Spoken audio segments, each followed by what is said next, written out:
Hello, আসসালামু আলাইকুম guys, সকলে কেমন আছেন? আশা করি ভালো আছেন। আমি ইনশাল্লাহ ভালো আছি। তো আমি একটা টপিক নিয়ে কথা বলতে চাচ্ছি। টপিকটা হলো মহান আল্লাহ তাআলার কি একটা কুদরত বা নিয়ামত বলেন। আমি একটা আমাদের এখানকারাই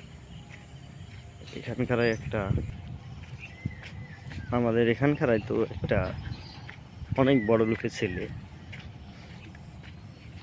আহ, আসলে দেখে একটু মন খারাপই হলো। দেখতেছি ভ্যান চালাচ্ছে। তো আল্লাহ আসলে কখন কি বানাবে এটা কেউ বলতে পারবে না। আমিও বলতে পারবো না, আপনিও বলতে পারবেন না। তবে আল্লাহর রাসূল একটা হাদিসের কথা বলছিল যে আপনার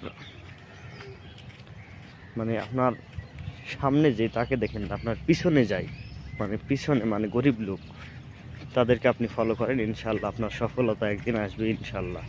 তো সবাই এভাবে আমরা লেগে থাকবো। ফেসবুকও সেম টু সেম, সফলতা আসবে ইনশাল্লাহ। আসসালামু আলাইকুম।